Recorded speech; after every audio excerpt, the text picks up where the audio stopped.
ಹುಡುಗರ ಇದು simple straight forward question ಕಂಡ್ರ. ವೈ ಅಂತ ಹೇಳೋದು ನಿಮ್ಗೆ ಹೇಳೋದಕ್ಕಾಗಲಿಲ್ಲ ಅಂತ ಹೇಳಿದ್ರೆ ಮೊದಲನೇ ಭಾಗ ಅಟ್ಲೀಸ್ಟ್ ಉತ್ತರ ಕೊಡ್ಬೇಕು ನೀವೇ.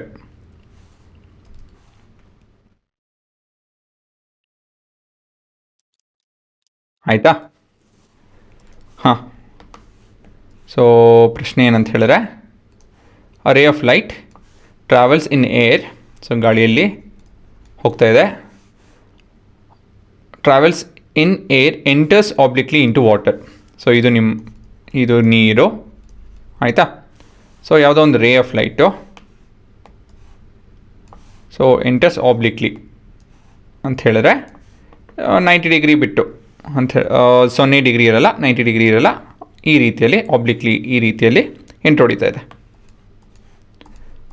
ಆಯಿತಾ? ಒಂಥರ ಅಡ್ಡಡ್ಡ ಅಂತ ಹೇಳಿ ಅರ್ಥ, ಆಯಿತಾ? ಆಬ್ಲಿಕ್ಲಿ ಅಂದರೆ ಸೊ ಏರೋ ಪ್ರಾಪರ್ಟಿ ಗೊತ್ತಿದೆ, this is rarer optically, this is rarer, this is optically denser.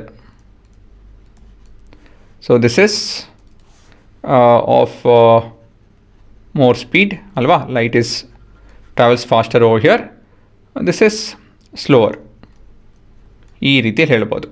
So ಏನಾಗುತ್ತೆ, light will bend towards the normal. ಇದು ನಿಮ್ಮ ಉತ್ತರ. ಸೊ ಇದನ್ನು ನಾವು the light will bend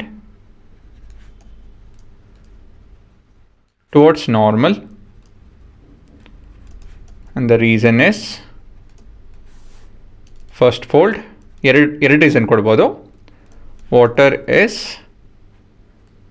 denser, optically more denser or optically denser